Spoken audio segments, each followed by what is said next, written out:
When a rare western lowland gorilla finally gave birth after years of failed attempts, the entire veterinary team celebrated until they looked closer. Just minutes after the newborn's first cry, something about the baby's breathing and the mother's reaction set off alarms no one expected. What the doctors discovered next left them speechless and terrified. Deep within the lush canopies of a remote conservation center in Cameroon, anticipation was thick in the air. Veterinarians, researchers, and wildlife caretakers had waited years for this moment. Naya, a critically endangered western lowland gorilla, was in labor. For nearly a decade, conservationists had worked tirelessly to help her conceive, fighting against low fertility, stress-induced complications, and a tragic miscarriage 2 years prior. But now, after 8 long hours of contractions, the miracle was finally unfolding. Nia grunted softly from her nesting corner, made of dry leaves and banana fibers. Around her, dim lighting and soft jungle sounds played through hidden speakers, an effort to mimic her natural habitat and keep her calm. Her massive body trembled with each wave of pain, but her deepest brown eyes remained locked on the small, flailing bundle now at her feet. The baby was tiny, barely moving, its fragile limbs twitching sporadically. At first, everyone watching from the hidden observation room exhaled in relief. It was breathing. Its tiny chest rose and fell with a delicate rhythm, and Nia began to gently clean the infant with slow, instinctive movements. Her fingers, so massive yet so gentle, traced the baby's back, removing fluid and stimulating circulation. But then something changed. Naya, known for her calm demeanor, suddenly recoiled. She let out a low guttural sound, not aggressive but confused. Her nostrils flared as she sniffed the baby again, and her head tilted with a look of unfamiliar concern.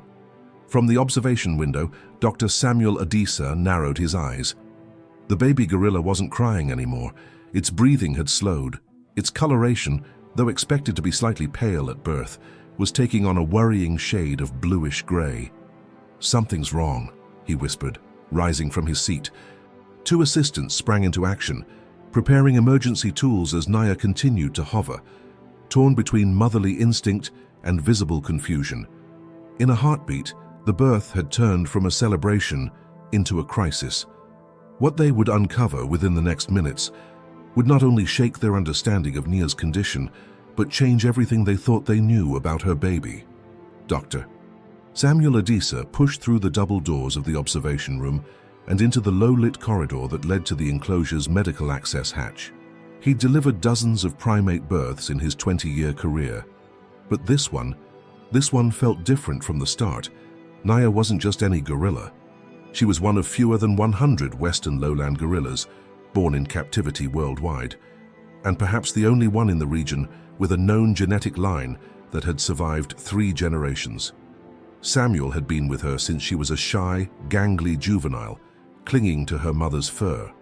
He'd seen her mourn that mother's death, watched her withdraw from the troop for months, then slowly rebuild trust, first with him, then with her handlers, and finally with another male, Mosey, a dominant silverback relocated from Gabon 2 years prior. Their bond had been hesitant at first, but something about Mosey's presence had soothed Nia. For the first time in years, she had started to vocalize again, groom again, and eventually conceive. Now, her long-awaited infant lay limp at her feet, and the joyful energy that had filled the observation room only minutes earlier had turned into a rising wave of tension.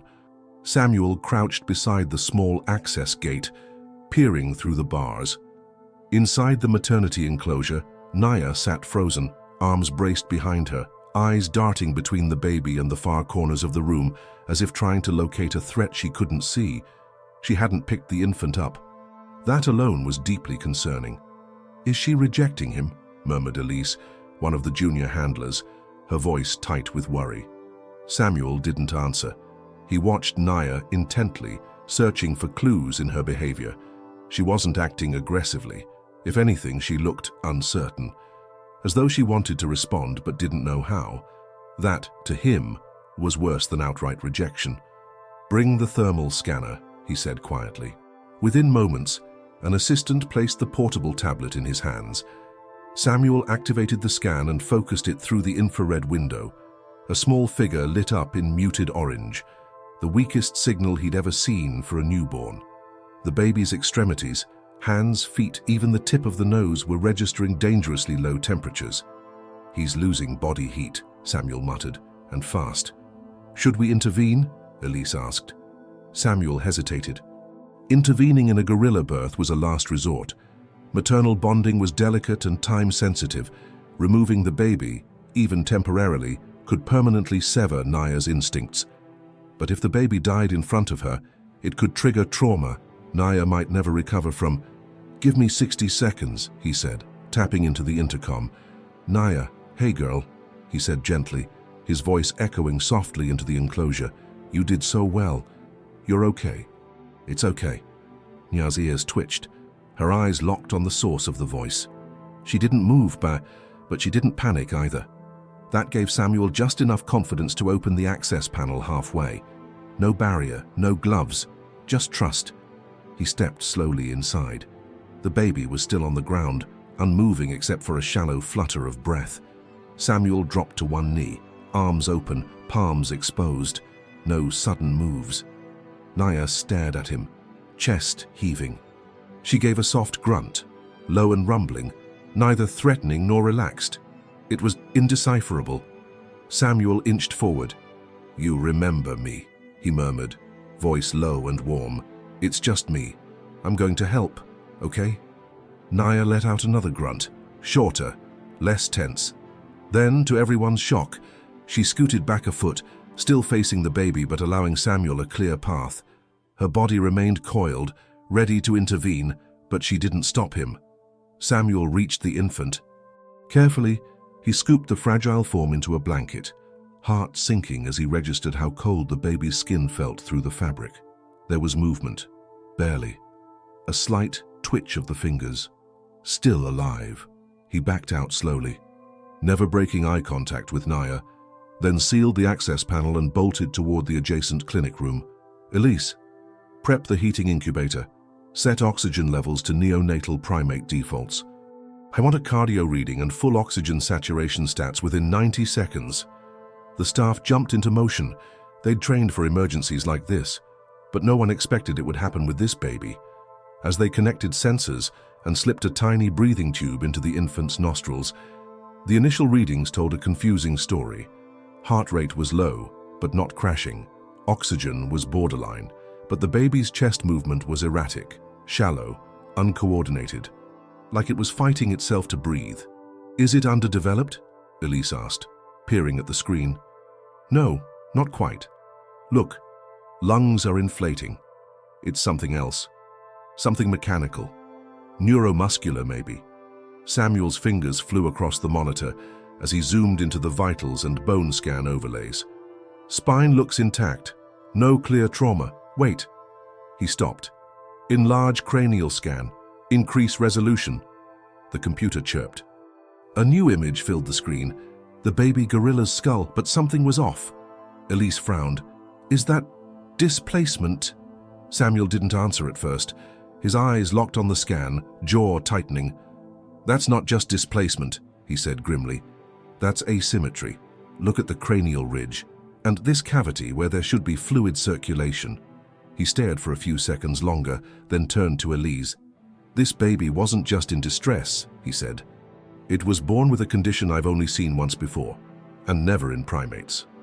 A beat passed. Elise's voice trembled. "What are you saying?" Samuel glanced at the newborn, then back at the screen.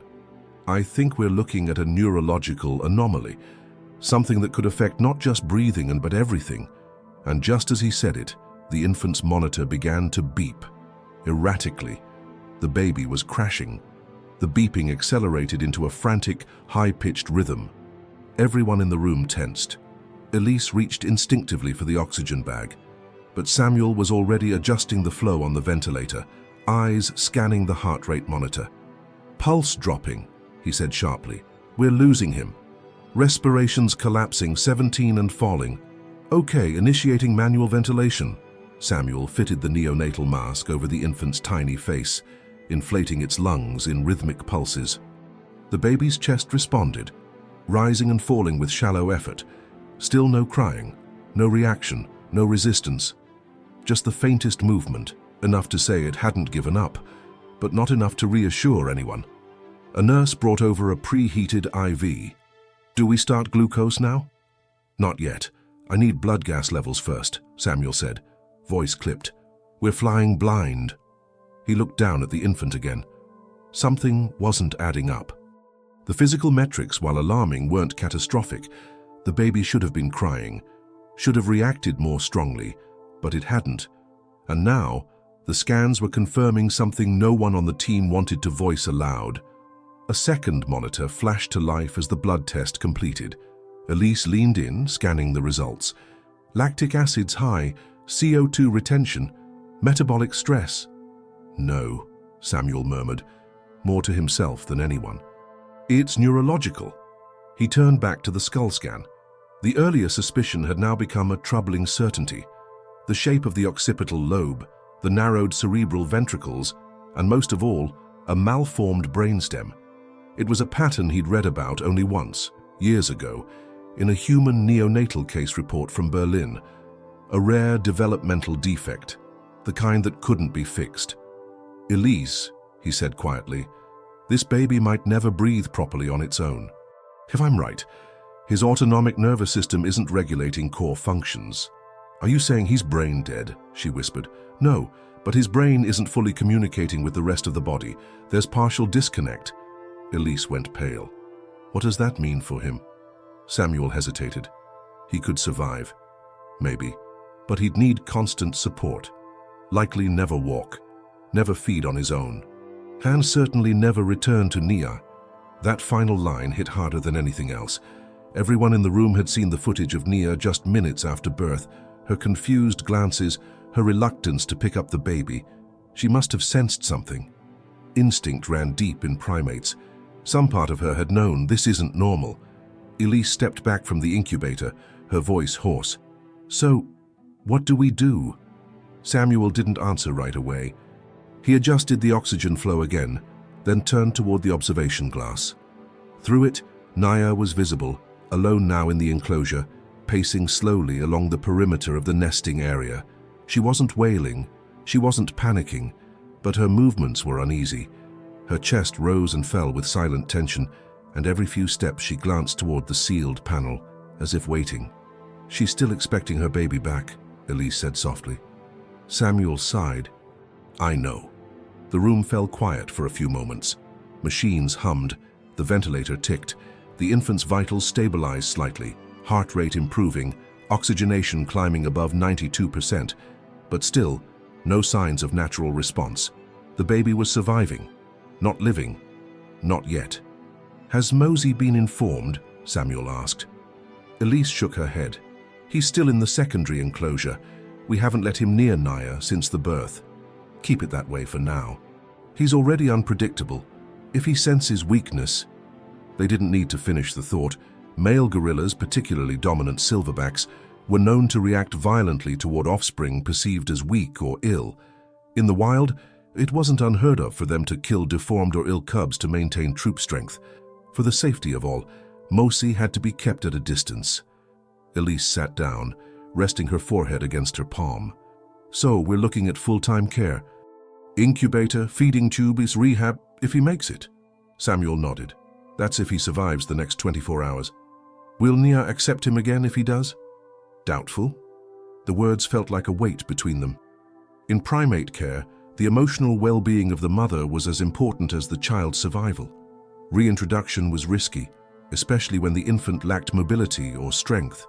The rejection might turn violent, or worse, break Nia emotionally. The baby twitched, just slightly. His lips parted in a feeble attempt at a cry. It was barely audible but enough to silence the room. Elise leaned forward. "He's trying." Samuel watched closely. The attempt was weak, but it showed the brain was at least trying to activate a vocal response. Maybe the damage wasn't total. Maybe there was hope. He stood, then walked over to the side table, retrieving a long, sealed tube from a stainless tray.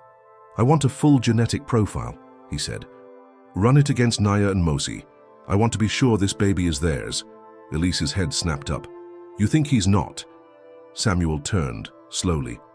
I think we don't know everything about what happened in that enclosure, or what may have happened before it. Just then, one of the interns burst into the clinic room, breathless. Doctor, he gasped. You need to come see this. Nia, she's doing something strange. Samuel and Elise exchanged a glance. Then both turned and ran toward the enclosure. By the time Samuel and Elise reached the enclosure observation point, 2 other staff members had already gathered around the monitor. On screen, Nia sat upright in the corner of her habitat, not near the nesting area, but pressed against the farthest wall, her massive hands gripping the floor in a strange, deliberate motion. She's been like this for the past 3 minutes, the intern explained, pointing. At first we thought she was just distressed, but now it's look. Nia wasn't pacing, she wasn't vocalizing, she was drawing. On the concrete floor of the enclosure, Nia had begun smearing patterns with her fingertips using a thin mixture of afterbirth, dirt, and leftover leaves. The strokes were slow, repeated, intentional. Her brow furrowed with concentration. Her breathing was even, her eyes locked onto the marks she was making. Samuel stared at the monitor, stunned. Is she forming shapes? It looks like it, Elise whispered. The camera zoomed in. There, smeared across the floor in an unmistakable motion, were looping arcs and jagged lines, not random, not chaotic. They seemed to form a repeated spiral shape, tight, controlled, circular swirls surrounded by 3 vertical streaks. Elise's voice cracked as she spoke. She's drawn it 4 times. Each one is nearly identical.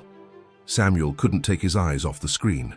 Gorillas, like many primates, were capable of expressing limited symbolism under guided conditions, especially in studies involving touch screens, image recognition, or physical objects. But this was different. No training, no guidance, no reward cues, he muttered. She's doing this entirely on her own. The room fell silent. Nia stopped suddenly. She sat back on her haunches and stared at her own creation. Then, slowly, she reached toward her chest, thumped once, not with aggression but with purpose, and let out a low, vibrating hum. It was a vocalization none of them had catalogued before. Not distress, not dominance, something else entirely, almost like a signal.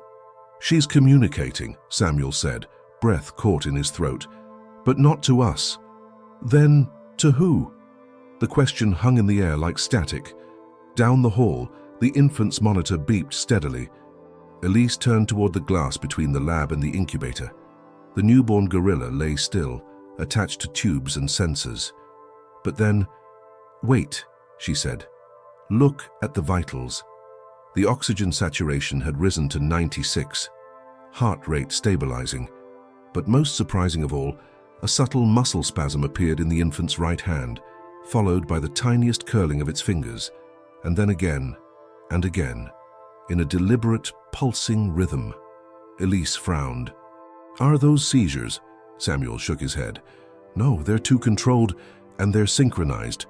He tapped a button, overlaying a timestamp of Nia's recorded motions with the infant's vitals.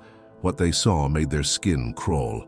Each time Nia had smeared a spiral on the floor, the baby's brainwave activity had spiked, followed by a corresponding twitch in its hand, a fraction of a second apart.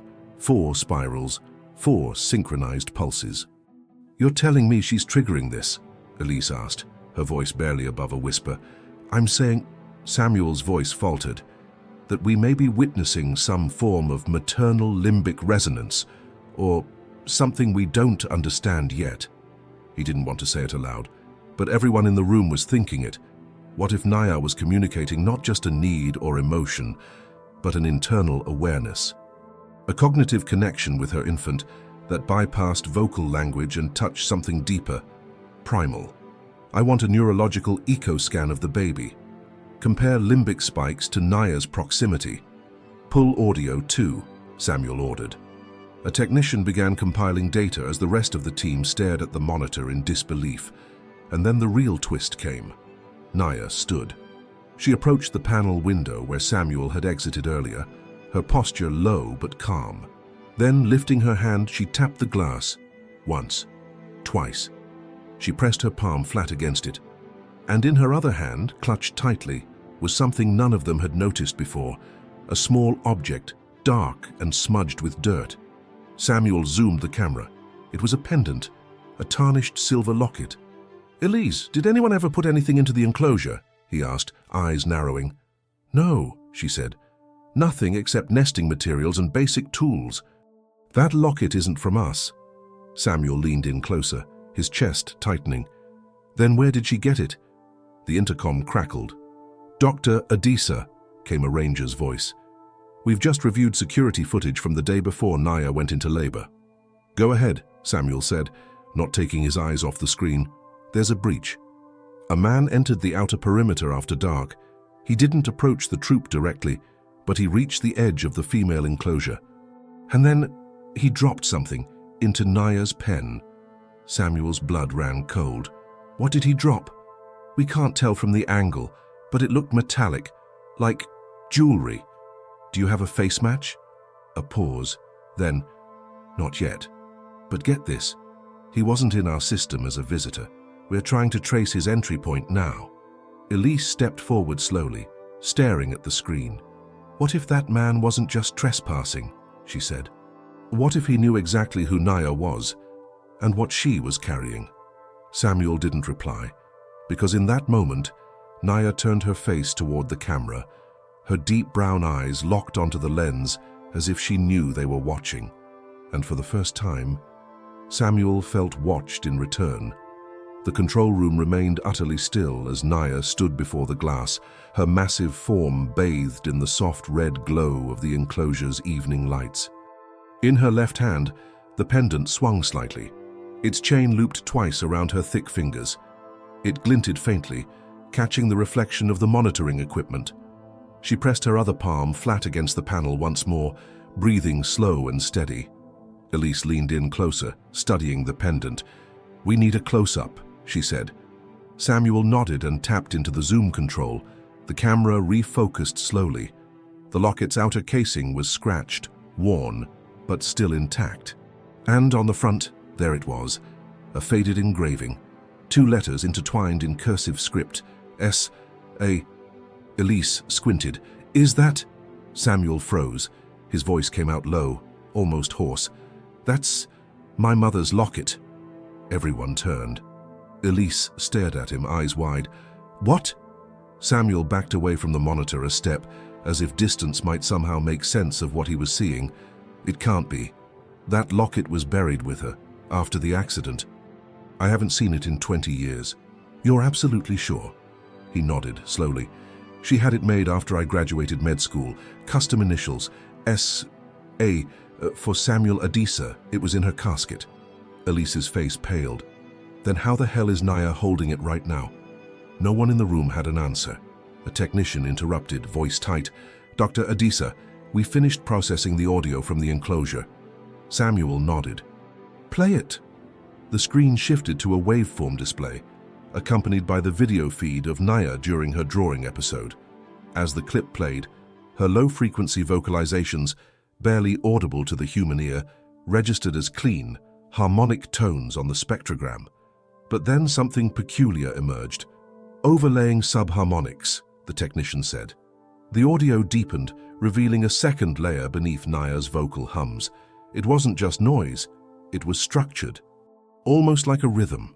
A coded pulse, 5 beats, then 2, then 5 again, over and over. "It's not random," Elise whispered.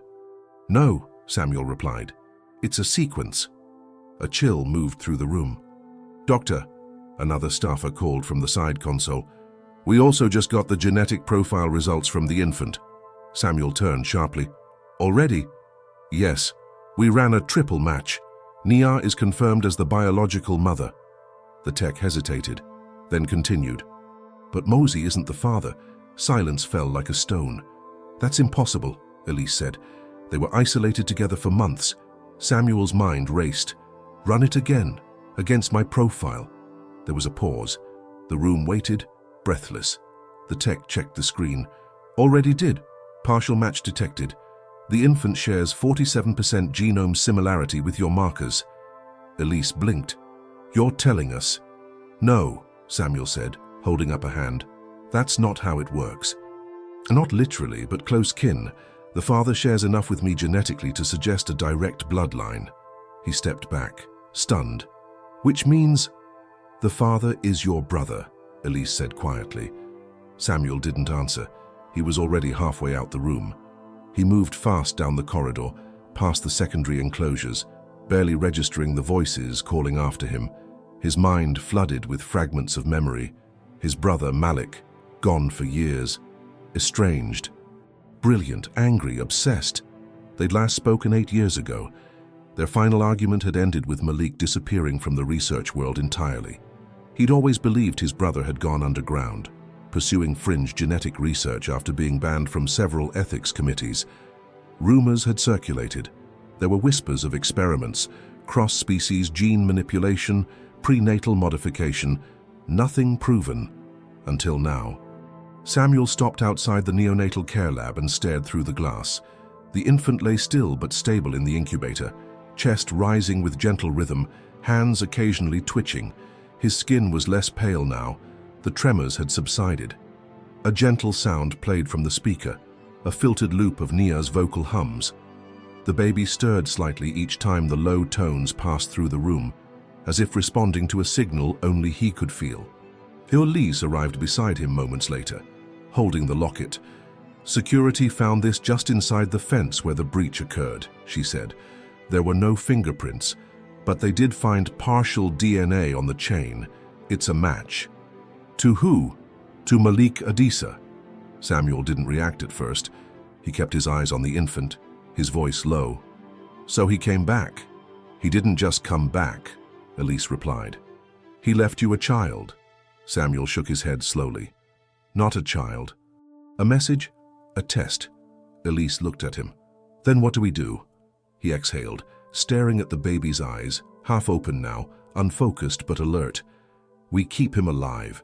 We figure out exactly what he is, and we find Malik. Suddenly, the baby's monitor let out a double beep, not an alarm, an anomaly. A new reading had just appeared. The infant's brain activity had spiked, and just as Elise leaned closer, the baby lifted his hand, slowly, shakily, and pressed his open palm against the transparent wall of the incubator. A spiral, drawn with one trembling finger. The moment the baby's fingertip traced that shaky spiral on the inner wall of the incubator, a collective silence fell over the lab. Samuel froze, as if paralyzed, eyes locked on the smudged line. Elise took a step forward, breath held, while the intern behind her muttered an audible, Jesus. It wasn't just mimicry. The baby couldn't see Nia. He hadn't seen her spiral drawings, but the pattern, 5 loops followed by 3 vertical strokes, was identical. It was as if the image had been transferred, not taught. How's that even possible? Elise whispered. There's no way he could have seen her do that. Samuel's mouth was dry. He didn't see it. He knows it. You think it's genetic memory? Samuel shook his head. No, that's not how memory works. This isn't muscle reflex either. It's something deeper, some kind of imprinted cognition. He stared at the infant through the glass. The baby's hand now lay still, resting beside the fading spiral. His eyes were half-lidded, chest rising rhythmically. Normal, too normal. And yet everything about him challenged their understanding of biology, of behavior, of inheritance. Just then, the intercom crackled. Dr. Adisa, came the security captain's voice. I need you at central briefing. We have a situation involving the foundation board. Samuel exchanged a glance with Elise. I'll go, stay with him. As Samuel left the room, Elise pulled a chair beside the incubator and sat down. The baby stirred slightly at the sound of the chair legs, then calmed again as she pressed play on a small audio loop. Nia's harmonic hums. The room filled with low-frequency vibrations, almost imperceptible, but soothing. The infant twitched gently and curled one hand inward, almost like a reflex of safety. But Elise's mind was elsewhere. What did this mean for Nia? For Mosi? For the program? If this child couldn't be returned to its mother, What would become of it? Raised in isolation, studied like an experiment. And what if Malika Disa hadn't just altered the child, but created it by design? She felt a cold knot form in her stomach. Meanwhile, in the main conference room, Samuel sat across from 3 members of the governing board of the Mefu Primate Conservation Foundation. All wore the same expression, forced calm masking urgency. The head of the board, Dr. Lucienne Mauho, folded her hands on the table. Samuel, we've just received a call from the Ministry of Environment. There's been a breach. Samuel straightened. Yes, I'm aware. A man accessed the outer perimeter. We believe it was my brother, Malik. Marot nodded slowly. That's what the authorities suspect as well. But this goes deeper than a simple breach. The ministry was contacted by a third party, anonymous. They claim to possess video evidence that you and your brother collaborated on a cross-species genetic experiment without ethical clearance. Samuel's eyes narrowed. That's false. I haven't spoken to Malik in nearly a decade. I believe you, Marot said softly. But politics don't care about truth. The optics are bad, Samuel. And the video they referenced, we think it shows the baby. Samuel's heart sank. Is it real? We don't know yet. But they've threatened to leak it if the Foundation doesn't agree to a set of demands. What demands? Immediate handover of the infant to an external research group, full cessation of all breeding programs, and a temporary shutdown of Naya's enclosure. The room went silent. Samuel leaned forward, voice tight. If you remove that baby from Naya, he'll die. He needs those sounds, that bond, even if it's one-sided. And if you shut down her enclosure, she may never trust us again. This isn't just political, it's ethical malpractice. Marot exhaled. We're aware. But if the ministry gives in, we lose jurisdiction. The baby could be taken to a military biomedical facility or worse, sold to private biotech labs. You know how this works. Samuel stood. Then we don't give them time. We stay ahead of it. We figure out what Malik did. We publish the data first, and we prove that this child, whatever he is worth protecting. Marot gave him a long look. That's a heavy burden to place on an infant. I know, Samuel said, but he's already carrying it. Back in the lab, Elise glanced up as the incubator beeped softly. The baby's vitals remained steady. Then she noticed something on the monitor, a change. The baby's neural response had increased, not erratically but steadily, especially in the areas associated with facial recognition and vocal processing.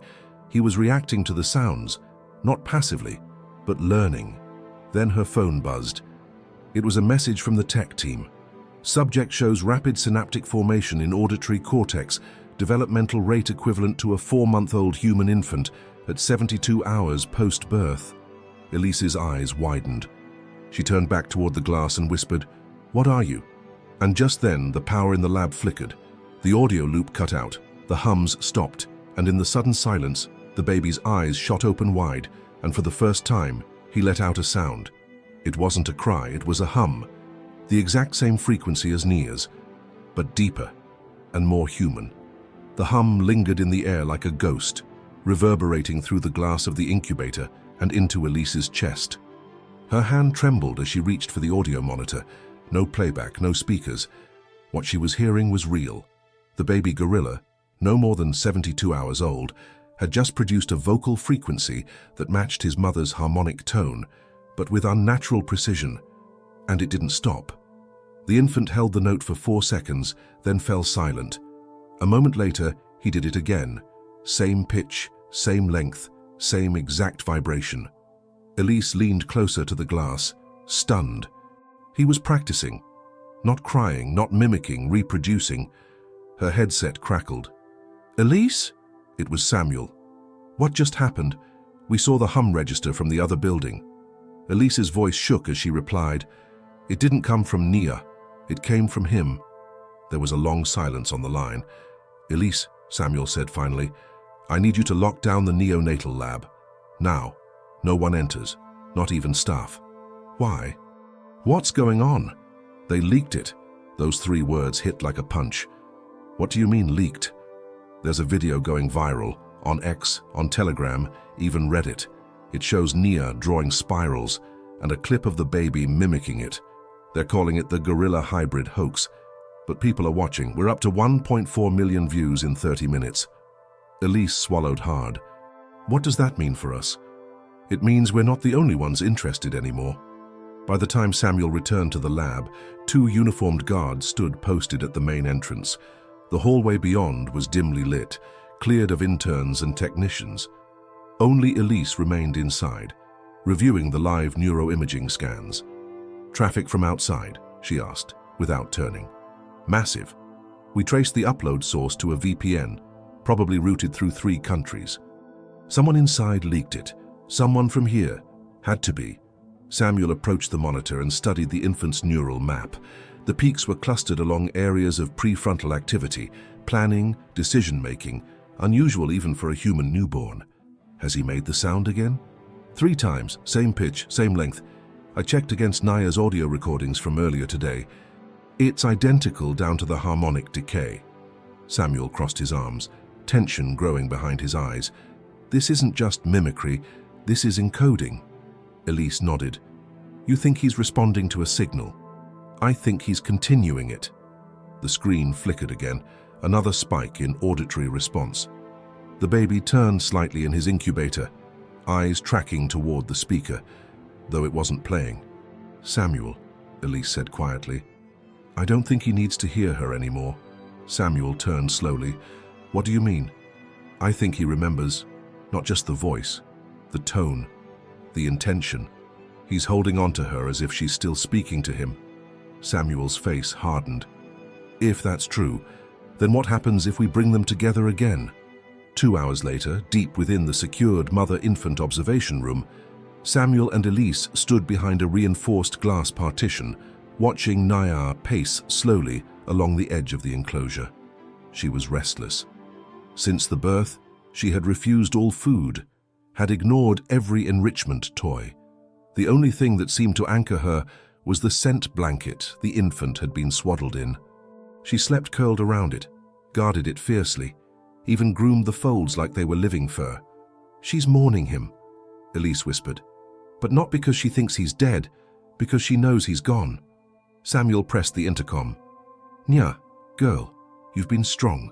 You've done more than we ever thought possible. Nia stopped. Her head turned toward the sound, eyes soft but alert. I think it's time we show you he's okay. She didn't move, but she didn't turn away either. Samuel nodded. Open the side hatch. Let's try controlled proximity. Minutes later, a rolling incubation unit was brought into the edge of Naya's enclosure, separated by a flexible, transparent divider. The infant lay inside, still connected to portable oxygen and monitor lines. The hums had stopped. He was asleep, peaceful. Naya approached slowly, cautiously. 1 step, then another. She paused just inches from the divider. Then, without a sound, she sat down and leaned forward. Her forehead touched the plastic, just above the infant's head, and the baby stirred. Tiny fingers curled. A low murmur escaped his lips. And for the first time since birth, he reached upward, toward the source of that familiar presence, his hand pressed against the divider. Naya's fingers followed. Their palms aligned through the barrier, her massive digits dwarfing his. The monitor beeped softly. Brain activity surged, not erratically, but synchronously. Their signals pulsed at the same rhythm. Elise grabbed Samuel's sleeve. Samuel, they're brain waves. They're mirroring. I see it. What does it mean? I don't know. Just then, a sharp buzz broke through the comm line. Doctor. Hadisa, the security lead said urgently. We have a problem. What kind of problem? A convoy of unmarked vehicles just past the north gate. They're not stopping. No plates, no clearance codes. Samuel's pulse spiked. ETA. 4 minutes. Elise turned toward him. You think it's the government? Samuel didn't answer. He was already running. The emergency lights along the main corridor flickered on, bathing the concrete walls in a pulsating red glow. Samuel's footsteps echoed sharply as he sprinted past the observation rooms, already issuing rapid-fire instructions into his comms. Seal the south wing. Evacuate all non-essential staff. Get the infant ready for emergency transport. No questions. Just move. On the other end of the radio, the security chief's voice was strained. "We've got 4 SUVs, matte black, no license plates. Personnel are in full gear, military grade. Helmets, radios, no insignias." Samuel's gut tightened. Government? Not ours, or if they are, they're deep enough to hide it. He turned a corner and nearly collided with Elise, who was carrying a mobile oxygen unit and a duffel bag of emergency supplies. "They're almost here," she said breathlessly. "Do we hide him or move?" Samuel didn't hesitate. "We buy time. We'll never make it out through the front gate. They've already got that locked. But there's a maintenance tunnel under the neonatal wing. Leads to the old quarantine facility. Is it still functional?" "Hasn't been used in 10 years, he muttered. "But it's our only shot." They burst into the lab. The baby was still in the observation unit beside Nia, who hadn't moved since laying her hand against the divider. She was humming again, long, steady, chest-vibrating tones that vibrated against the walls. The infant's heart rate was elevated, but steady. He was awake, listening. Elise grabbed the incubator's portable casing and began disconnecting the monitor leads. "We can run him on battery for 30 minutes. That should get us out." As she worked, Samuel turned to Nia. "We have to separate them." But Nia didn't budge. She met his eyes calmly, her massive body curled protectively around the transparent wall that kept her from her child. Her hum grew deeper. "She knows," Elise said. "She senses it. The danger." Samuel clenched his jaw. "We'll bring him back." The wall hissed as the barrier retracted. Samuel stepped in, gently lifting the infant, now swaddled in heated cloth, into the portable capsule. Nia didn't resist. She watched, then did something no one expected. She reached for Samuel's arm, not aggressively but purposefully, and placed her palm on his chest. A single beat. Then she stepped back and sat down. They moved fast, through the back corridors, down a set of rusted metal stairs, past storage rooms and unused labs. The power in this section of the facility was dim, flickering only when the emergency backup kicked in. The child let out a small hum, quieter this time, but still eerily familiar. Elise glanced down at the monitor taped to the side of the incubator. Cortical response climbing again. "His auditory memory is reinforcing faster than anything I've ever seen." Samuel didn't reply. He was focused on the rusted metal door ahead. Behind them, the building shook. A low, distant boom echoed down the hall. Elise turned sharply. "They breached the main entrance." Samuel punched in a code on the old keypad. "Nothing. Damn it, it's offline." He knelt, pried open the side panel, and began rewiring manually. 2 minutes, he muttered. "Maybe less." Behind them, the footsteps began, heavy, synchronized boots. Elise's hand tightened on the capsule's handle. "Samuel..." The door clicked. It opened. "Go!" They darted into the tunnel, the door slamming shut behind them, just as the sound of shouting voices reached the hallway they'd left. The tunnel was cold and smelled of rust and moisture. The air was thick, but the backup lighting still flickered dimly above. Elise carried the incubator in both arms, her breath shallow. Samuel moved ahead, flashlight in hand, heart pounding. "They're trying to find us," she said. "They will, but not before we reach quarantine." 10 minutes later, they reached the end of the tunnel. The door to the old quarantine wing was jammed. Samuel braced his shoulder and shoved. With a loud screech of metal, it gave way. They stepped into a dark room lined with observation glass and sealed chambers, long abandoned and thick with dust. "This used to house chimpanzees," Elise murmured, looking around. "No one's been here in years." Samuel pulled out a satellite phone from the emergency pack. "We have one shot to get him out of the country. I still have a contact with an NGO in Kinshasa.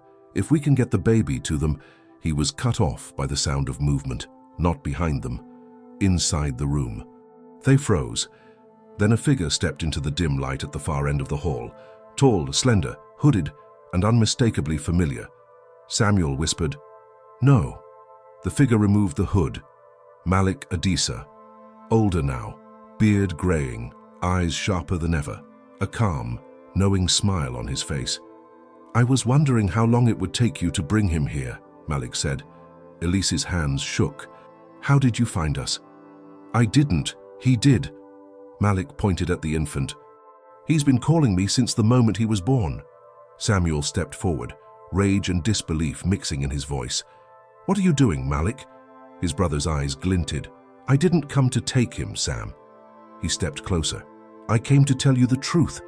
Samuel took a step forward, his fists clenched at his sides. Malik stood calmly at the far end of the room, the silence between them stretching like a tension wire. I came to tell you the truth, Malik repeated. But you won't like it. Samuel's voice was tight. Then don't waste time. Start talking. Malik's eyes flicked toward the infant, who lay in his capsule, eyes now open, watching quietly. He's everything I hoped he would be, Malik said softly, and nothing you were willing to imagine. Elise moved protectively in front of the incubator, her hand resting on the shell. What is he, Malik? What did you do? Malik's gaze didn't waver. You already know the surface answer. He's Nia's biological son. But his father, he looked directly at Samuel, isn't Mosey, or me. Not in the traditional sense. Samuel's brow furrowed. Explain. Malik exhaled, and for the first time, there was a flicker of gravity in his expression. 4 years ago, I began a project under the pretense of extinct genome recovery. The real goal was to explore multi-species cognitive imprinting, combining the instinctive neural architecture of primates with the advanced synaptic plasticity of early human embryos. Samuel's face paled. You implanted human stem lines into a gorilla fetus. No, Malik said quietly. I grew a fertilized hybrid embryo, in vitro, 98% gorilla DNA, with a 2% human neural insert, not for physical traits, but for regulatory development. Auditory processing, prefrontal cortical density, memory retention structures, the parts of us that build language, not speak it, just build it. That's eugenics, Elise said, her voice shaking. That's illegal, everywhere. I didn't do it in a country with rules, Malik replied calmly, and I didn't do it to play God. I did it because no one else had the courage to ask the question. Samuel stepped closer, fury rising. You created a chimera. You used Nia's embryo without consent. You violated her. No, Malik snapped, his voice finally sharp. I waited until Nia had miscarried. Her womb was still hormonally primed. I didn't implant an embryo into her. I transferred her fertilized egg, enhanced with regulated epigenetic edits. Her body accepted it naturally. I didn't force anything. That's not better, Samuel growled. No, Malik said, but it's not rape, and it's not science fiction, it's reality. And he gestured to the infant, is the proof. Elise turned toward the baby. He was calm, breathing evenly, as if the tension in the room didn't touch him at all. Samuel tried to gather his thoughts, but they scattered like paper in wind. He'll never be accepted, he finally said. Not by other gorillas, not by humans. You've made him alone. Malik stepped forward slowly, his tone suddenly softer. No, I've made him new. Samuel's jaw clenched. Why? Malik's answer was quiet. Because we're dying, both of us. Gorillas, humans, intelligence without instinct, instinct without future. I thought maybe, if we brought those worlds together, we'd survive each other. A long silence followed. Then Elise spoke. Why the spiral? Malik blinked. What? The symbol. Nia draws it. The baby repeats it. What does it mean? Malik seemed caught off guard. It wasn't part of the protocol. Elise's voice was low. So it came from them! Malik's gaze shifted. For the first time, he looked uncertain. Samuel moved toward the incubator. The baby blinked up at him, then let out a hum, shorter this time, but unmistakably harmonic. Then, with tiny effort, his fingers curled. Slowly, he began to trace a spiral on the inner glass, not shaky, perfectly centered, 5 loops, 3 lines. Again, Samuel turned. He's not just copying, he knows it. Malik said nothing. Behind them, the door control panel beeped twice. Then a voice came through the emergency intercom. Dr. Adisa, this is Captain Lemoyne with the Ministry of Strategic Biosecurity. We are now in control of the facility. You are instructed to surrender the experimental subject immediately. Samuel's blood ran cold. Elise turned sharply. They found us. I jammed the uplinks, Malik said, for they shouldn't be able to locate us. You uploaded the genome to the cloud, didn't you? Samuel said bitterly. You left a trail. Malik nodded slowly. They weren't supposed to act this fast. A metallic thump echoed through the hallway outside. They were breaching the secondary entrance. Samuel looked at the baby, then at Elise, then at his brother. We don't have time. Malik took a breath. I can get him out. I still have access to the drone corridor. It links to a smuggler's airstrip 15 clicks east. Samuel grabbed him by the shoulder. And then what? You disappear again. Raise him like a lab rat. Malik met his eyes. No, I raise him like a son. A second impact hit the outer corridor. Elise stepped between them, voice trembling. No, he deserves more than either of you. He's not a project. He's not a weapon. He's someone. The baby let out a soft hum. And then, to their astonishment, Naya's voice came through the speaker. A perfect harmonic tone. Elise turned, confused. That's not Naya. The comms are dead. They all froze. The hum was coming from the incubator speaker. The baby had recorded her voice, and now he was playing it back. Perfectly, over and over. A signal, a memory, or maybe a call. And then, from far away in the darkness of the forest, an answer echoed back. The distant echo of Naya's call reverberated again, louder now, clearer, and unmistakably real. The walls around them vibrated subtly from the depth of her vocalizations. Elise's eyes widened in shock. She heard him, she whispered. Samuel turned sharply toward the incubator. The baby's hand was still pressed gently against the glass. His tiny lips parted, mimicking the hum with impossible precision, a perfect exchange. Call and response. Malik's face paled. That's impossible. She's sealed in the main enclosure. Samuel's expression hardened. You underestimate her connection to him. That sound, that hum, it wasn't just communication. It was navigation. She's finding him. A loud crash echoed from the outer hallway. Voices shouted orders in muffled French. Boots pounded against metal floors. We're out of time, Malik snapped. If Naya breaches containment, they'll shoot her. We have to leave, now. Samuel shook his head. No, we wait. Malik grabbed Samuel's arm roughly. They'll kill her, Samuel. Samuel pulled away, his voice fierce. If we take him from her again, she's already dead. The hallway trembled as another impact hit the sealed quarantine wing entrance. Sparks flickered from the old keypad lock. Elise quickly sealed the incubator hatch, activating its emergency pressurization. She met Samuel's gaze. What's the plan? Samuel looked from Malik to Elise. We make our stand here. They won't shoot if it risks hitting the infant. Malik's eyes flashed angrily. You're gambling his life. Samuel didn't flinch. I'm trusting hers. The metal door exploded inward, slamming against the far wall. Dust and debris filled the corridor. Flashlights pierced through the gloom, and armed personnel poured in. A dozen men, black helmets and visors down, weapons trained. Hands! Now, shouted Captain Lemoyne, his voice distorted through a tactical mask. Samuel slowly raised his hands. Elise stepped protectively in front of the incubator, her breathing shallow.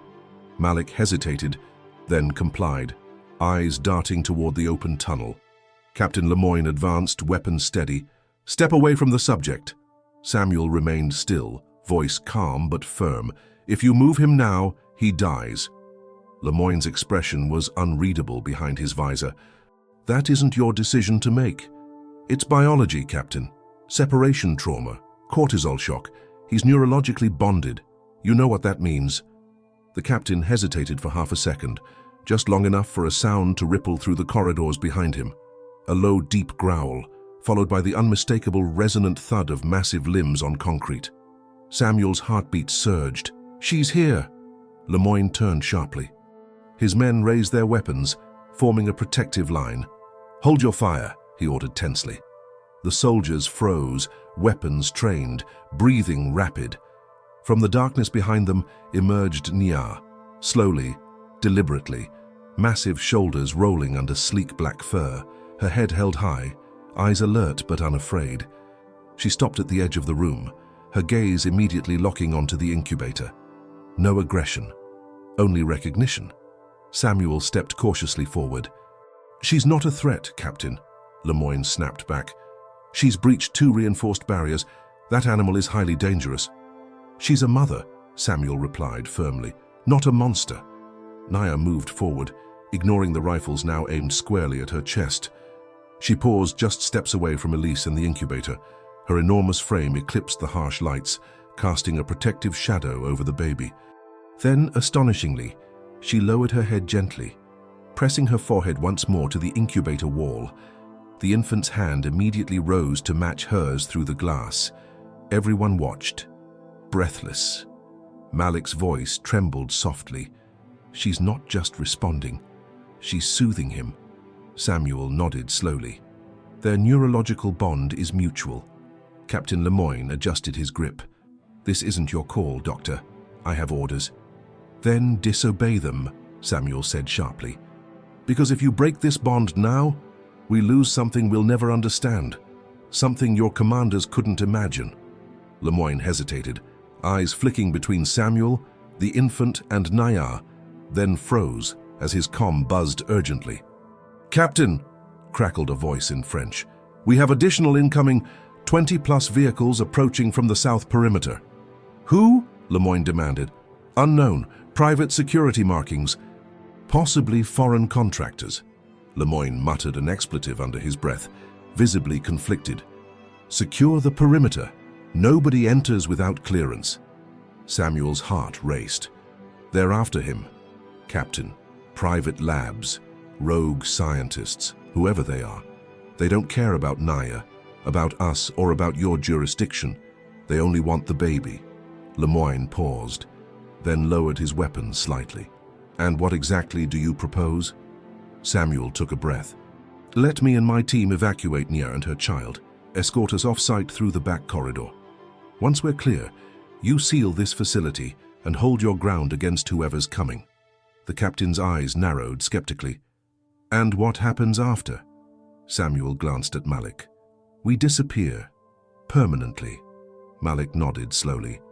"I have contacts, facilities off-grid, untraceable. We'll study, we'll learn, but he'll live free. So will Naya." Lemoyne's jaw tightened.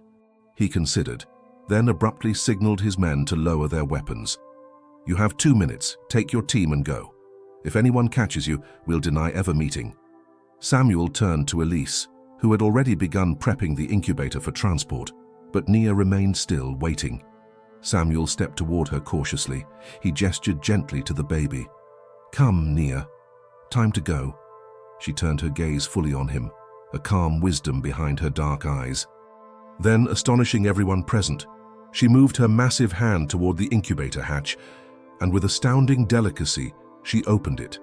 Before anyone could stop her, she reached inside and gently scooped up the baby, cradling him tenderly against her chest. The infant curled into her warmth instinctively, his tiny hand clutching her fur, eyes closing peacefully. Samuel stood frozen, throat tight. "She knows exactly what she's doing." Malik's voice shook softly. "Yes, she's reclaiming her son." And with the child safe against her heart, Naya turned toward the escape tunnel and began walking confidently into the shadows, leading them forward. Then, from far behind, the faint but distinct sound of helicopters cut through the night. Reinforcements. Or pursuers. Samuel exchanged a tense look with Elise, then glanced back at Malik. "Run." The tunnel seemed endless, a narrow, damp passage winding beneath dense jungle terrain. Samuel and Elise moved quickly, guided only by dim emergency lights. Malik led the way, stopping periodically to ensure their path was clear. At the heart of the group, Naya walked steadily, cradling her child close to her chest, his small form barely visible in her massive, protective embrace. Every step echoed softly, punctuated by their strained breathing and the gentle, reassuring hums Naya occasionally emitted to calm her infant. Her presence radiated strength, but Samuel saw the subtle signs of exhaustion, the rhythmic sway of her heavy limbs, the the frequent glance down at her child as if verifying his safety again and again. Samuel's radio crackled suddenly, startling them all. "Dr. Adisa!" Lemoyne's voice shouted urgently through static. "They're in the tunnels. They breached the east perimeter. Armed private forces, heavily equipped, night vision gear." "Move faster!" Samuel exchanged a tense look with Malik. "How close?" "Minutes at most. They're tracking heat signatures. Whatever you do, avoid open areas. Stick to underground cover until extraction." Samuel's throat tightened. "Extraction?" "We dispatched a helicopter to the emergency landing site at the old airstrip. ETA, 12 minutes. It won't wait. Move." Samuel glanced at Naya. Her breathing was steady but labored, the effort clearly draining her reserves. "Can she keep this pace?" he asked Malik quietly. Malik looked doubtful. Not for long, but separating them now would be worse. They continued down the tunnel, urgency building with every step. Elise checked the satellite map on her handheld device. Another 200 meters, then we reach the surface hatch. After that, it's a straight run through open jungle. Risky? No choice, Samuel said sharply. Behind them, a sudden metallic crash echoed, the tunnel doors being breached. "They're inside," Elise gasped. Samuel locked eyes with Malik. "Get to the hatch. Secure the exit. Elise, stay close to Naya." Malik sprinted ahead. Samuel slowed slightly, allowing Naya to catch up. Her eyes met his briefly, clear and knowing. She seemed to understand everything, not just the words, but the intention behind them. "I won't let them hurt him," Samuel whispered. "Or you..." Nia paused for a fraction of a second, holding Samuel's gaze with profound intensity, then gave a single, decisive nod. It was a gesture Samuel would never forget. Understanding, trust, and courage, all conveyed without a single spoken word. They reached the hatch. Malik had already forced it open, moonlight streaming in sharply through the foliage above. "Clear outside," Malik called down quietly. Nia stepped carefully up through the opening, pressing her child gently to her chest, then pausing as the jungle air brushed her fur. She sniffed cautiously, listening for any sound of pursuit. Samuel emerged next, followed quickly by Elise. The jungle was eerily quiet, moonlight filtering through dense branches in fragmented patterns. Samuel checked his watch, 10 minutes until extraction. Behind them, distant shouts and metallic noises hinted at relentless pursuit. They moved swiftly through the thick underbrush, Nia guiding them instinctively along a nearly invisible path, her powerful frame pushing branches aside effortlessly. Yet her breathing was more labored now, fatigue evident in her heavy steps. "Keep moving," Samuel encouraged softly. "Not far now." They approached a small clearing, the old airstrip barely recognizable under overgrown vines. In the distance, the rhythmic chop of helicopter blades approached, a beacon of hope breaking through their exhaustion. But just as relief surged through Samuel's chest, a bright spotlight sliced through the darkness, pinning them in place. "Don't move!" A voice boomed through a loudspeaker from an unseen helicopter hovering above. "You're surrounded!"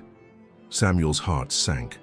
Around the perimeter, shadowy figures stepped into view, weapons trained directly at them. Samuel raised his hands slowly. "Don't shoot! We're unarmed." Nia instinctively curled around her baby, shielding him with her enormous body. Elise stepped protectively beside her. From the helicopter, a cable descended, and a figure began rappelling swiftly down, landing deftly a few meters away. Samuel recognized the private security insignia immediately, black uniforms, no flags or names, only the cold anonymity of mercenary operatives. The operative stepped forward. His eyes, dark, uncompromising, scanned the group. "Hand over the specimen." "He's not a specimen," Samuel growled fiercely. "He's a child." The operative raised his weapon. "That wasn't a request." Malik moved slowly forward, voice desperate. "Take me instead. I created him.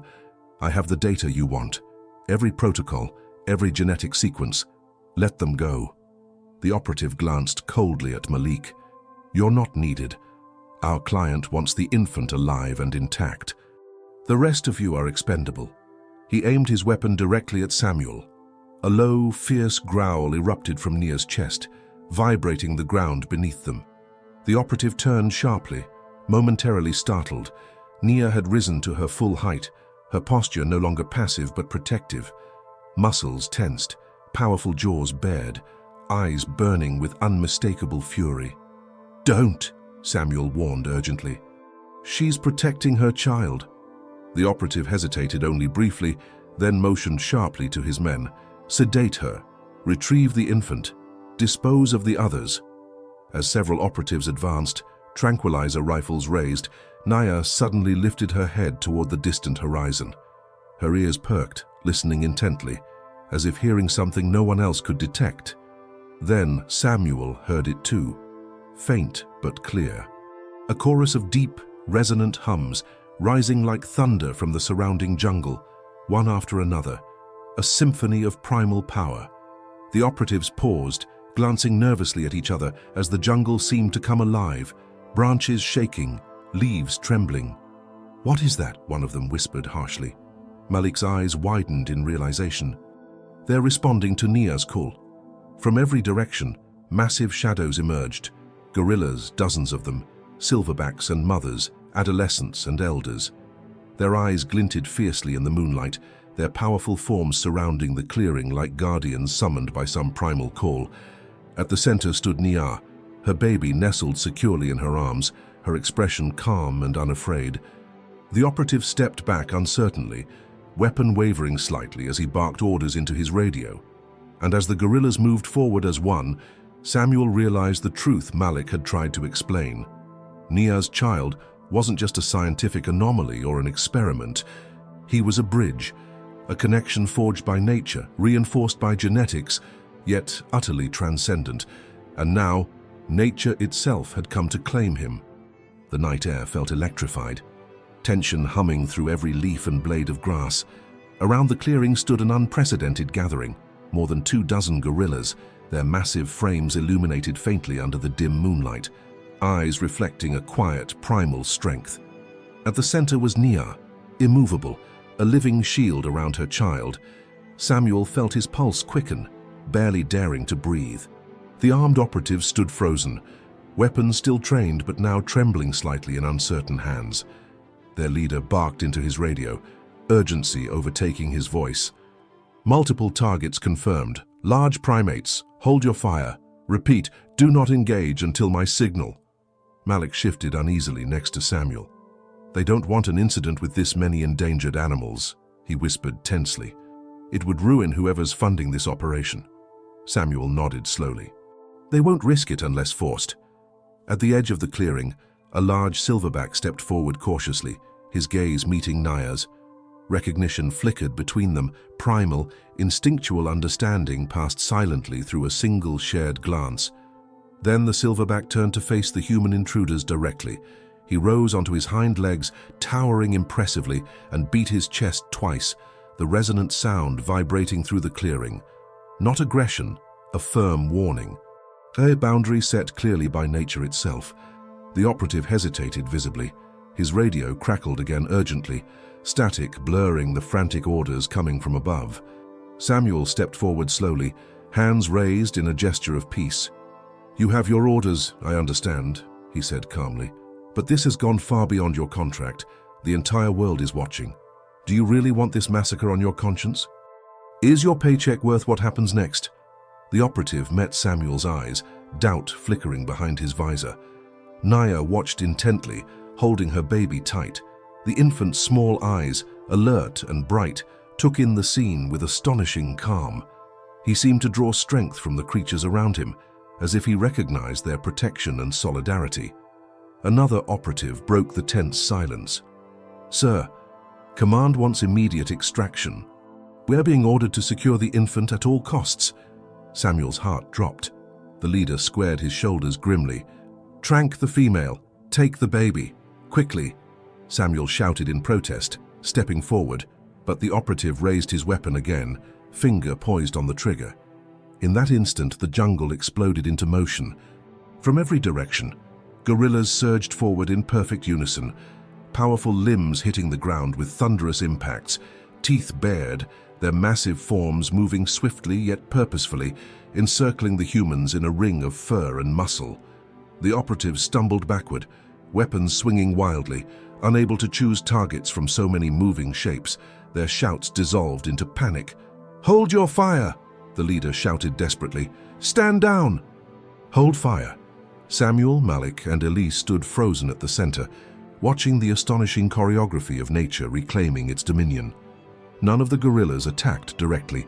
They simply moved, pressing inward slowly, forcing the humans together into a tight, helpless cluster. Nia stood calmly, still at the center, her baby wrapped gently in her arms, completely unafraid. Her powerful gaze swept the scene, in complete control of this silent command she had somehow summoned. Malik breathed sharply, eyes wide. They're her family now. They're here to protect their own. Samuel felt a wave of awe and deep humility. It was never just a neurological link or genetics. Nia called them. Her child amplified it, strengthened it. They understand exactly who he is and what he represents, Elise whispered softly. Unity. The operatives were now huddled in a circle, weapons lowered, realizing their own helplessness. Their leader spoke desperately into his radio. "Command, we have lost control. I repeat, lost control. Request immediate evac." Static answered him. The line had gone dead. The operatives exchanged panicked looks, knowing they'd been abandoned, expendable pawns in a much larger game. Samuel stepped forward again, voice strong and steady. "It's over. Leave now, and no one gets hurt. Walk away." After a tense moment, the operatives lowered their weapons fully. Their leader nodded slowly in defeat. "Fall back. We're done here." They retreated slowly, eyes fixed warily on the gorillas who now formed a protective barrier around Nia and her child, their massive bodies a unified wall of resilience. Within minutes, the operatives had disappeared into the shadows, leaving only the echoing roar of retreating helicopters in the distance. The clearing fell into an eerie silence. Samuel approached Nia cautiously, stopping a few steps away. She regarded him steadily, and for a moment Samuel felt something deeply profound pass between them, a mutual understanding and respect born from crisis. "You're safe," Samuel whispered gently. "Both of you." Nia gazed down at her child lovingly, the tenderness in her eyes unmistakable. The infant stirred softly, emitting another faint hum, a note of recognition, a call of belonging. One by one, the gorillas surrounding them settled quietly into watchful stillness, guardians of this new life. But just as Samuel felt relief flood his veins, Malik's voice broke the moment harshly, tense and urgent. "We can't stay. Those helicopters will be back, and whoever sent them won't give up easily." Samuel turned, expression tightening again. Malik's face was pale but determined. "I have a place, safe and hidden. If we move now, we can disappear completely." "But we have to go immediately." Samuel hesitated, eyes fixed on Nia. Could he really force her to leave now, after everything she'd endured, after finally reuniting with her son? Nia looked back at him, eyes calm, resolute, wise beyond understanding. She seemed to grasp his internal struggle. She stepped forward slowly, placing her massive hand gently against Samuel's chest once more. A simple gesture, an affirmation. She trusted him. Then she turned purposefully toward the dense jungle path ahead, leading her child and her newfound family of gorillas forward into the unknown. And Samuel, Elise, and Malik followed closely behind, each step taking them deeper into the heart of the jungle, and into a future none of them could predict. Yet somewhere deep within, Samuel knew one truth with perfect clarity. This was not an ending. This was a beginning, and the real battle had only just begun. As dawn broke slowly over the dense jungle canopy, threads of sunlight pierced the thick leaves, casting delicate golden patterns across Nia's sleek, black fur. They had reached a secluded grove, surrounded by towering, ancient trees, their roots tangled like guardians protecting sacred ground. Nia rested beneath a massive fig tree, gently cradling her sleeping child. Around her, the gorillas had settled in watchful silence, forming an unbroken circle of security and trust. Samuel, Elise, and Malik stood quietly at the perimeter, exhaustion etched deeply into their faces, uncertainty lingering in their gazes. The peace was short-lived. From beyond the jungle's edge, the faint hum of helicopters returned, first distant, then steadily growing louder. Samuel's heart sank. They'd been tracked. Malik's voice tightened urgently, breaking the silence. "We need to move again now." Samuel glanced toward Naya, feeling a profound ache. "She's too exhausted. They won't make it." Elise stepped forward, her voice shaking. "Then we defend her here. She's trusted us, trusted you, Samuel. We can't abandon her now." Samuel nodded firmly, resolve hardening within him. He turned toward Malik, who hesitated briefly before giving a decisive nod of agreement. "We hold them here." The helicopters appeared suddenly overhead, their engines roaring, leaves swirling violently beneath rotor blades, ropes dropped rapidly, operatives descending swiftly into the clearing, forming an immediate perimeter. This team was different, heavily armored, weapons ready, ruthless determination radiating from their every move. A tall figure stepped forward, face obscured by tactical gear, voice distorted by his mask. "Stand down immediately and surrender the hybrid infant. Final warning." Samuel stepped protectively in front of Naya, his posture defiant. "You're not taking them. Not now. Not ever." Weapons rose in response, tension thickening the air. Then, in that critical moment, Naya slowly stood, cradling her child securely against her chest. Her gaze swept the encircling threats, unwavering, fearless. The operatives hesitated visibly, instinctively understanding the extraordinary being they faced. Then the leader signaled coldly, raising his weapon. "Take the infant!" Chaos erupted. Guerrillas surged forward instantly, powerful limbs colliding fiercely with intruders, primal roars echoing through the jungle as they defended their own. Samuel, Elise, and Malik ducked behind trees, caught in the crossfire, helpless witnesses to nature's desperate fight. Amid the violence, Nya remained unmoving, her eyes locked onto Samuel's. Her silent plea was clear: "Protect my child." The battle was brief, but brutal. The operatives, outnumbered and disoriented by the furious onslaught, began retreating hastily toward their ropes, panicked shouts filling the air as their helicopters hovered anxiously overhead. But just as victory seemed assured, a single operative broke through the chaos, sprinting directly toward Naya. His weapon raised, his intention clear. Samuel lunged forward, screaming Naya's name desperately. In that split second of horror, Naya shielded her child fully, turning her back bravely toward the threat. The dart struck her shoulder, embedding deeply. She staggered, trembling slightly from the potent tranquilizer, her enormous frame wavering. Samuel reached her just as her legs began to buckle. He caught her massive body, straining under the weight. Naya gazed at him, eyes swimming with trust, courage, and deep understanding. "Don't," Samuel pleaded brokenly. "Stay with me." Naya softly placed her hand against his chest again, a gentle gesture of farewell, and then, with immense effort, she handed her precious child to Samuel. Samuel cradled the infant carefully, stunned into silence. Naya's strength finally gave way. She collapsed softly onto the ground, breathing shallow but calm. Around them, the operatives retreated fully, climbing ropes hastily, helicopters withdrawing rapidly into the horizon, defeated yet devastatingly effective in their final strike. Samuel knelt beside Naya, tears filling his eyes. "Please, stay. You're his mother. He needs you." Nia's gaze remained lovingly fixed on her child, her fingers brushing lightly across his small face. Her breathing slowed, peaceful acceptance radiating from her. Samuel's voice shook. "I promise I'll protect him. He'll know who you are. He'll know how deeply you loved him."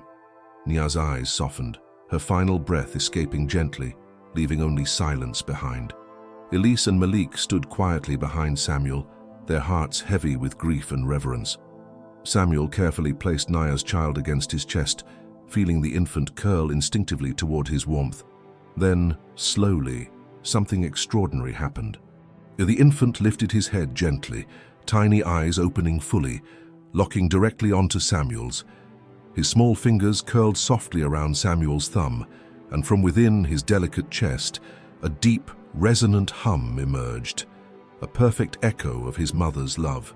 The gorillas around them fell silent, heads bowed solemnly, sharing in the profound grief of loss and the profound beauty of continuity. Samuel held the child close, his tears falling freely now, heart aching deeply yet filled with an unmistakable clarity of purpose. "She didn't die in vain," Malik said softly, his voice deeply moved. "She changed everything." Samuel nodded quietly, gently caressing the baby's soft fur. "She taught us something we've forgotten. That connection, real connection, has no boundaries, no limitations." Elise placed her hand softly on Samuel's shoulder, voice gentle but resolved. "We'll make sure her story is told." Samuel gazed upward, sunlight breaking gently through the trees, illuminating Naya's peaceful form on the ground. "No," he whispered softly, "her story has only just begun." In the silence of morning, the infant's steady hum grew stronger, filling the clearing with hope, unity, and the echo of a mother's eternal love. In the months following Naya's passing, the world changed profoundly. At first quietly, then undeniably. Samuel, Elise, and Malik retreated to a hidden sanctuary deep within protected territory, shielded by dense jungle and dedicated allies. Here, away from prying eyes, Naya's son thrived, growing stronger every day. They named him Kito, Swahili for precious. It felt fitting, reflecting the miracle he represented and the love that had shielded him so fiercely. Kito matured rapidly, both physically and mentally, astounding them all with his sharp intellect, emotional sensitivity, and instinctive connection to nature. Yet, despite his accelerated growth, Samuel never forgot Kito's true heritage, both human and gorilla, each half essential, each half precious. Every evening, as the sun set over the forest, Samuel carried Kito to a high vantage point overlooking the endless expanse of trees. Together, they listened to the jungle's symphony, the distant calls of birds, the rustling leaves, the low murmurs of their gorilla family settling in for the night. Often, Kito would hum softly, mimicking the notes perfectly, his voice resonant with the same powerful grace that had defined his mother's presence. Samuel watched these moments with quiet reverence. Each day deepened his bond with the extraordinary being in his care, a bond forged by grief, strengthened by trust, and made sacred by unconditional love. Elise, meanwhile, documented every step of Kito's development meticulously. Each milestone was recorded, not merely for science, but for the world. She believed fiercely in the promise they'd made to Nia, that her legacy would never be forgotten, her sacrifice never be diminished. Elise knew one day these recordings would form the foundation of a new understanding, bridging human and animal, compassion and discovery, hope and reality. Malik, too, changed profoundly. Haunted by the unintended consequences of his scientific ambitions, he devoted himself to ensuring Kito's safety. He dismantled every trace of his prior research, using his network not for profit or recognition, but to protect the fragile peace they'd found. Kito had taught him humility, patience, and the profound responsibility that came with creating life. Through the gentle innocence in Kito's eyes, Malik learned redemption was possible, even for him. Yet the greatest transformation occurred beyond their secluded world. Word of Naya's story had spread quietly at first, whispers traveling through conservation circles, scientific communities, and eventually the global public.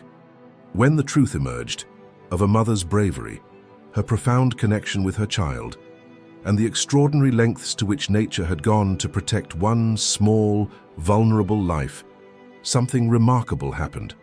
People listened, hearts opened, minds changed. Naya became a symbol not just of sacrifice, but of possibility, a powerful reminder of the bonds that unite all living beings, regardless of species. Conservation groups rallied around her story, governments passed new protections, research institutions reconsidered ethical boundaries, and people worldwide began to see animals not as subjects or resources, but as beings worthy of compassion, respect, and dignity. Yet through all this, Samuel, Elise, and Malik remained hidden, guardians of their precious secret, protecting Quito fiercely from exploitation or harm. Samuel often pondered when, or even if, the world would be ready to meet him. Could humanity accept what Quito represented? A being who bridged worlds, challenged assumptions, and embodied both vulnerability and immense strength. One evening, as Quito slept softly in Samuel's arms, Elise approached quietly, her voice gentle but firm. "The world is changing, Samuel. Maybe it's time." Samuel hesitated, gazing down at Quito's peaceful face, feeling fiercely protective. "Are they ready for him?" Elise smiled softly. "Maybe not entirely, but they're ready for hope, for understanding. They need Quito's story now more than ever." Malik approached quietly, joining them. "He's taught us so much. Perhaps he can teach others too." Samuel drew a deep breath, his heart both hopeful and fearful. Then Quito stirred gently, opening his bright, curious eyes to gaze directly into Samuel's. In that moment, Samuel saw something deeper than innocence or curiosity. He saw trust, he saw courage, he saw Naya. He knew what she would want. Slowly, Samuel nodded. "Then it's time." And so, together, they prepared carefully, releasing their documentation into the world. A carefully curated, truthful account of Nia's extraordinary story and Quito's miraculous life. They revealed nothing of their location, no details that could endanger Quito, only the pure, honest power of what they'd witnessed. Love beyond species, courage beyond measure, life beyond limits.